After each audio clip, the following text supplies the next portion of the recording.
모든 것에 부여하신 좋으신 아버지 하나님, 오늘도 그 하나님의 부여하심으로 저희들을 불러주시고 예배의 자리로 나오도록 인도하여 주시니 감사와 찬양을 드립니다.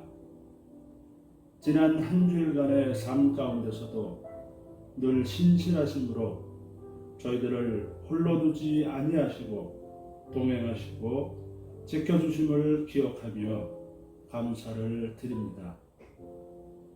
지난주 말씀에서 받는 것보다 주는 것이 복되다고 하신 말씀을 듣게 하시고 생활 속에서 실천하도록 또한 그 하나님의 원리가 깨달아지고 십자가의 도가 깨달아지도록 노력하도록 성령 하나님의 감동과 동행하심을 감사드립니다. 더욱더 자신을 내어주신 주님처럼 우리도 주는 사람으로 변화되고 성장하기를 온전한 마음으로 소원합니다. 더욱더 말씀 안에서 우리 자신을 변화시켜 주시옵소서. 그리고 작은 나눔에서부터 주님의 본 보여주신 삶을 세상에서 실천하도록 인도하여 주시옵소서. 다윗은 시편에서 이렇게 주님을 찬양했습니다. 여호와 우리 주여, 주의 이름이 온 땅에 어찌 그리 아름다운지요. 사람이 무엇이기에 주님께서 이렇게까지 생각하여 주시며 사람의 아들이 무엇이기에 주님께서 이렇게까지 돌보아 주십니까? 저희를 천사보다 조금 못하게 하시고 저희에게 영화와 존귀로 관을 씌우셨나이다. 주님의 손으로 만드신 것들을 감히 다스리게 하시고 만물을 그 발 아래 두셨습니다. 여호와 우리 주여, 주의 이름이 온 땅에 어찌 그리 아름다운지요. 아멘. 예배를 통하여 그 크신 하나님의 은혜를 사모하는 심령으로 열어주시고 우리들 심령의 눈을 열어 주님의 임재를 바라보게 하시옵소서. 불확실함과 불안의 시대 속에서 주님이 찾으시는 의인으로 저희들 살게 하시고 우리의 상한 마음이 있으면 주님의 사랑하심으로 치유하시고 덮어 주시옵소서. 저희들 한 마음으로 교회를 위하여 기도드립니다. 교회 안에 있는 모든 지체들이 온전하고 평안하게 주님께 인도하심을 받게 도와주시옵소서. 특별히 아가페 어르신들이 있는 그 가정들 위에 건강과 평안을 허락하여 주시옵소서. 또한 모든 병약자들 위해 하나님의 치유하심과 회복하심의 은총을 내려 주시옵소서. 이 순간에도 어려운 가운데 있는 이들에게 눈을 들어 하늘을 바라보게 하시고 하늘의 위로와 소망이 있다는 것을 기억하게 도와주시옵소서. 이 일로 인하여서 수고하는 모든 이들이 복을 받도록 복의 복으로 인도하여 주시옵소서. 오늘도 이 시간도 하나님의 나라를 위해서 헌신하는 사역자들을 위하여 저희들 함께 간구드립니다. 담대하게 하시고 지혜를 더하사 세상을 이기며 맡은 사명을 잘 감당하도록 한마음으로 기도드리옵나이다. 오늘도 말씀을 통하여 저희들의 살아가는 한 주일의 삶이 양식과 인도가 되기를 간절히 소원하며 우리의 참 소망 되신 예수님의 이름으로 기도드리옵나이다. 아멘. 하나님의 말씀 요한복음 3장 16절입니다. 다 같이 봉독하겠습니다. 하나님이 세상을 이처럼 사랑하사 독생자를 주셨으니 이는 그를 믿는 자마다 멸망하지 않고 영생을 얻게 하려 하심이라. 아멘. 오늘은 하나님의 사랑에 대해서 말씀드리고자 합니다. 코로나 바이러스 팬데믹을 겪으면서 또 주변에서 일어나고 있는 시위를 지켜보면서 그리고 오늘의 말씀을 묵상하면서 하나님의 사랑에 대해서 어느 때보다 많이 생각하게 되었습니다.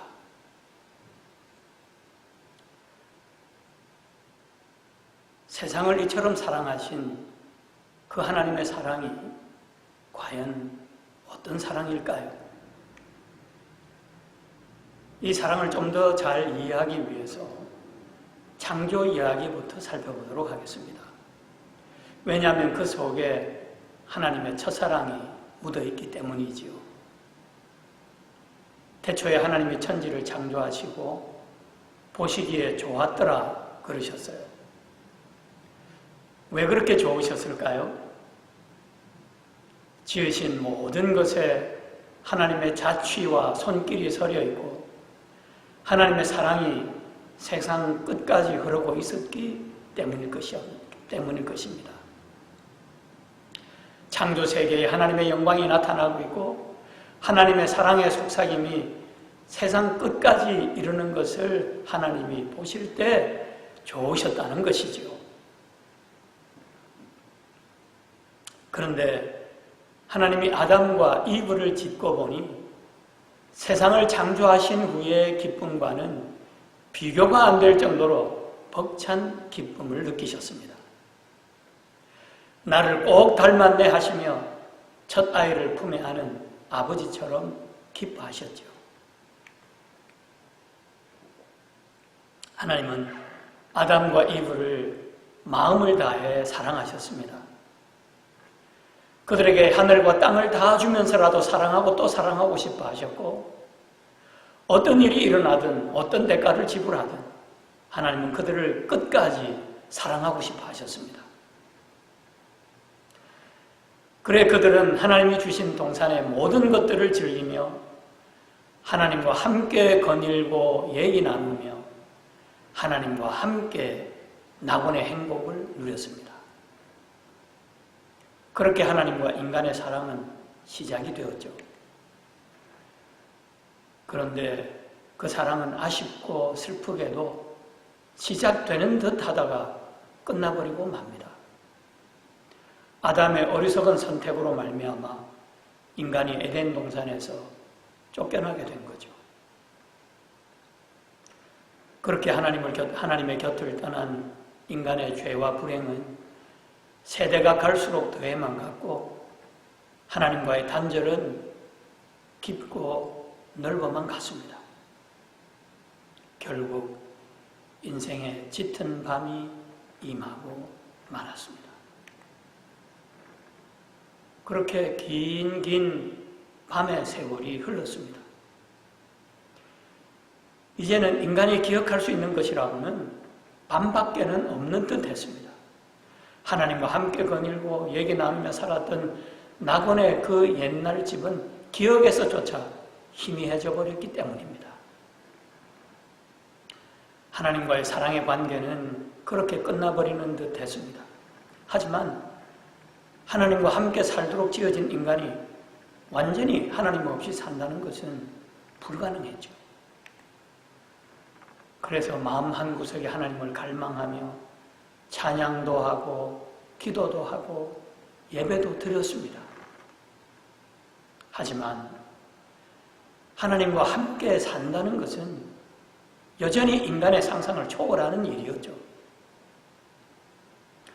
결국 삶과 예배, 생활과 종교가 분리되고 말았고 열심히 하나님 없이 살다가 예배 속에서만 하나님의 이름을 부르는 이중적인 삶이 일상이 되고 말았습니다. 이러한 인간을 바라보시는 하나님의 마음이 어땠을까요? 그렇게 완벽하게 사랑스럽던 자식들이 등을 돌리고 단절의 어두움과 아픔 속에 살아가는 것. 그러면서도 그런지조차도 모른 채 살아가는 인생의 모습을 보시는 하나님의 안타까운 마음은 말로 다 할 수 없었을 것입니다. 그리고 그러면 그럴수록 인생을 향한 하나님의 사랑은 더욱 불타는 듯 했습니다. 그래 그 사랑 때문에 결국 하나님은 인간의 몸을 입고 친히 인생 가운데로 내려오셨습니다. 그들과 함께 지내시며 그들의 사랑을 회복시켜 주시고 참 삶을 회복시켜 주시고 하나님과 함께 사는 행복을 회복시켜 주시기 위해서 우리 인생 가운데로 인간의 몸을 입고 내려오셔야만 했던 것이죠. 그런데 놀랍게도 그렇게 인간이 되어 오신 하나님을 인생들이 십자가에 매달아 죽여버렸습니다. 여러분, 이 일에 가장 앞장을 선 사람들이 누군지 아십니까? 로마 황제도 로마 군인도 아닌 바로 예수님의 동족인 이스라엘 사람들이었고, 이스라엘 사람들 가운데서도 종교에 가장 앞섰던 서기관 바리새인들이었습니다. 여러분, 하나님께 열심을 내야지 종교에 열심을 내서는 안 됩니다. 왜냐하면 하나님은 우리를 겸손하게 만들어주시고 감사하며 살게 해주시고 사랑하며 살게 만들어주시지만 종교는 우리를 교만하고 무정하고 냉정하게 만들어버리기 때문입니다. 그러므로 우리는 예수님을 따르는 제자가 돼야지 결코 종교인이 되려고 해서는 안 됩니다. 어쨌든 인간을 향한 하나님의 사랑은 그렇게 인간에 의해서 무참히 깨져버리는 듯 했습니다. 그러나 하나님의 사랑은 거기서 끝나지 않았죠. 부활하신 예수님을 통해 하나님의 사랑이 이어졌던 것입니다. 부활하신 예수님이 승천하시기 직전 마지막 제자들에게 주신 말씀입니다. 마태복음 28장 20절입니다. 볼지어다 내가 세상 끝날까지 너희와 항상 함께 있으리라. 여기 항상 함께 있으리라 하신 말씀은 종종 가끔 함께 있겠다는 말씀이 아니죠. 어떨 때는 함께 있고 어떨 때는 함께 있지 않겠다는 말씀도 아니죠. 교회 올 때는 함께 있고 일상의 삶에서는 함께 있지 않겠다는 말씀도 아닙니다. 항상 함께 있으리라는 말씀은 언제 어디서나 무슨 일을 하든지 함께 있으시겠다는 말씀입니다. 항상이라는 말씀은 하루 24시간, 1년 365일 항상 함께 있으시다는 말씀이죠. 그런데도 우리는 이 단순한 말씀을 너무 쉽게 오해하고 내 편한 대로 이해해서 예수님 없이 사는 시간들을 당연히 여기고 교회 와서만 주여 주여 하는 삶에 아주 익숙해져 버렸습니다. 이건 사랑이 아니지요. 그러나 그럼에도 불구하고 주님은 우리를 너무너무 사랑하셔서 우리와 항상 함께 있겠다 말씀하시지요. 얼마나 우리를 사랑하시는지 아예 우리와 함께 사시겠다는 거예요. 그래서 세상 끝날까지 너희와 항상 함께 있으리라 말씀하시는 것입니다.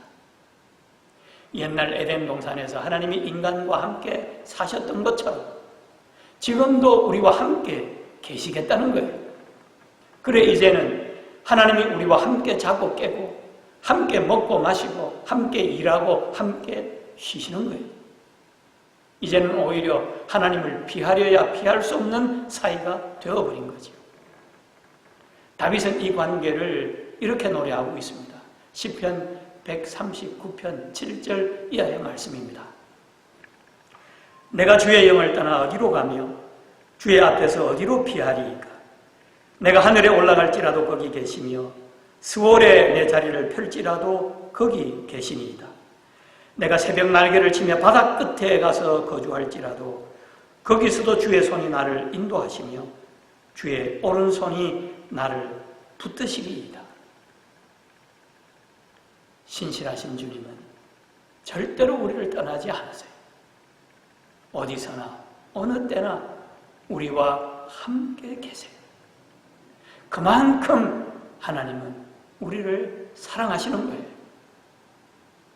하나님이 세상을 이처럼 사랑하사라는 말씀이 바로 이런 사랑을 말씀하는 거지요. 허물 많고 부족한 우리들을 세상에 우리밖에 없는 듯이 귀하게 보시며 사랑해 주시는 거예요.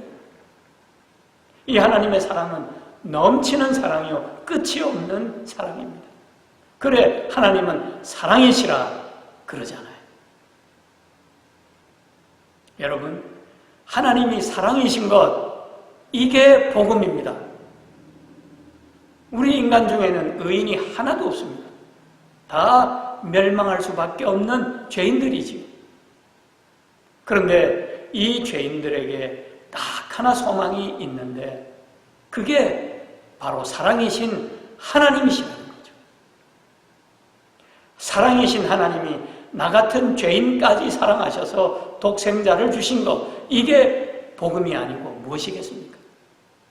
죄인들에게 이보다 기쁜 소식이 어디 있겠습니까?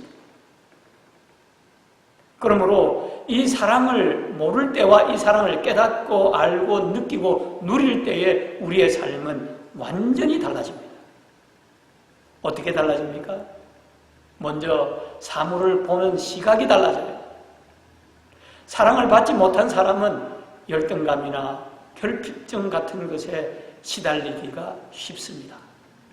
그래서 늘 더 가져야 하고 남보다 앞서야 하고 더 높아져야 하죠. 그러나 사랑을 넉넉히 받으며 자란 사람은 자신감이 있고 또 내면이 부요해서 양보하고 줘주면서 살 수 있지. 아브라함과 롯을 보십시오. 아브라함은 모든 기득권을 다 가지고 있으면서도 나이도 어린 조카에게 모든 것을 양보하는 반면 롯은 사양의 말 한마디 없이 삼촌의 제의를 빼앗듯이 가로채버리잖아요. 그 차이가 어디서부터 나온 것입니까? 바로 하나님의 사랑이에요. 하나님의 사랑을 깨닫고 누리는 사람과 그렇지 못한 사람의 차이입니다. 내게 파도처럼 밀려와 있는 하나님의 그 사랑을 알고 누리고 있다. 내 영혼이 넉넉해서 양보하고 나누고 베풀며 살 수 있는 거예요. 또 그렇게 살다 보니 그 비어진 공간으로 하나님의 사랑이 금세 차들어오지. 받으니 나누고 베풀고 그러니 또 받고 그래서 내 잔이 넘치는 것입니다. 그렇게 하나님의 사랑을 받다 보니 하나님의 것이 다 내 것이라는 생각으로 살게 되죠. 하늘의 별이 내 것이요 흐르는 시내 내가 거니는 산과 들이 다 내 거예요. 보고 밟고 누리기만 하면 되는 거예요. 하나님께서 아브라함에게 하신 말씀이 떠오릅니다. 너는 눈을 들어 동서남북을 바라보라. 보이는 땅을 내가 너와 내 자손에게 주리라. 너는 일어나 그 땅을 종과 횡으로 두루 다녀보라. 내가 그것을 내게 주리라. 하나님의 사랑 속에 살다 보니 아버지 하나님의 것이 다 내 것이라고 느껴지는 삶, 그걸 말씀하고 있는 거예요. 아브라함에게 주신 이 약속과 복, 지금 우리가 다 누리고 있는 것입니다. 눈을 떠서 보고 밟고 누리기만 하면 돼요. 너무 아름답고 풍성해서 혼자 누리기 아까울 정도죠. 그렇게 마음이 넉넉하고 풍성하니까 양보하고 나눌 수 있고 소외된 사람들을 품을 수 있고 세상을 향한 하나님의 아픔을 나도 품고 함께 아파할 수 있는 것입니다. 하나님의 사랑을 받아 누리면 이렇게 보는 관점이 완전히 달라져요. 그리고 두 번째, 하나님의 사랑을 누리는 사람은 의를 위하여 고난받는 것을 두려워하거나 부끄러워하지 않습니다. 오순절 마가의 다락방에서 성령을 받은 사도들 보십시오. 성령 받고 영의 눈이 열리니까 하나님의 십자가 그 사랑이 깨달아지잖아요. 그리고는 그 사랑에 끌려서 목숨 다하도록 하나님의 사랑을 전했지 않습니까? 그렇습니다, 여러분. 하나님의 사랑을 받아 누리는 사람은 하나님을 위해 고난받는 것을 복으로 아는 것입니다. 사도 바울의 고백을 들어보십시오. 누가 우리를 그리스도의 사랑에서 끊으리? 환난이나 공고나 박해나 기근이나 적신이나 위험이나 칼이랴. 내가 확신하노니 사망이나 생명이나 천사들이나 권세자들이나 현재일이나 장래일이나 능력이나 높음이나 깊음이나 다른 어떤 피조물이라도 우리를 우리 주 그리스도 예수 안에 있는 하나님의 사랑에서 끊을 수 없으리라. 하나님의 무한한 사랑을 받고 있으니까 고난도 받을 수 있었던 것입니다. 여러분, 누가 하나님의 사랑을 가장 잘 알고 누가 가장 많이 받아 누렸을까요? 바로 독생자 예수님이시죠. 하나님의 사랑이 그 속에 충만하니까 잠시 하나님께 버림받는 것까지 감수하시고 십자가 고난을 당하셨던 것입니다. 이처럼 항상 하나님의 사랑이 먼저예요. 하나님의 사랑을 받으니까 보는 눈도 달라지고 고난도 달게 받고 십자가까지 질 수 있는 것입니다. 사랑하는 여러분, 우리에게 폭포수처럼 부어진 이 하나님의 사랑에 눈을 뜨기만 하면 우리의 삶이 달라질 수 있습니다. 세상이 달라질 수 있습니다. 그러므로 이 하나님의 사랑에 우리의 눈을 여십시다. 모두를 위한 그 사랑, 우리 함께 누립시다. 그리고 그 사랑 깨닫고 누리며 우리도 하나님을 사랑하십시다. 하나님을 사랑하여 말씀을 따르고 지키며 세상 죄와 아픔을 내 것으로 품고 기도하며 소외된 자들을 이해하고 사랑하며 의를 위한 핍박을 꿋꿋이 받으며 하나님을 위해 십자가를 굳게 질 수 있기를 바랍니다.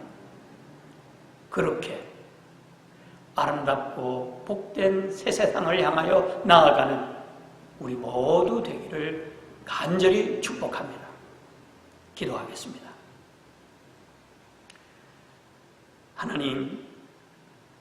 하나님이 우리를 어떻게 사랑하시는지 깨닫게 해주심을 감사합니다. 하나님의 신실하고 온전하고 충만한 사랑을 받으며 사는 자들답게 하나님을 사랑하며 살게 도와주시옵소서. 하나님을 사랑하여 말씀에 순종함으로 내 소견이 아니라 말씀이 내 마음과 손과 발을 움직이는 삶을 살게 하여 주시옵소서. 죄로 인해 고통당하는 세상을 품고 기도하게 하옵시고 소외된 자들 이해하고 존중하며 함께 복을 누리는 하나님의 나라를 이루어가게 도와주시옵소서. 지금은 우리 주 예수 그리스도의 은혜와 하나님의 사랑과 성령님의 교통하심이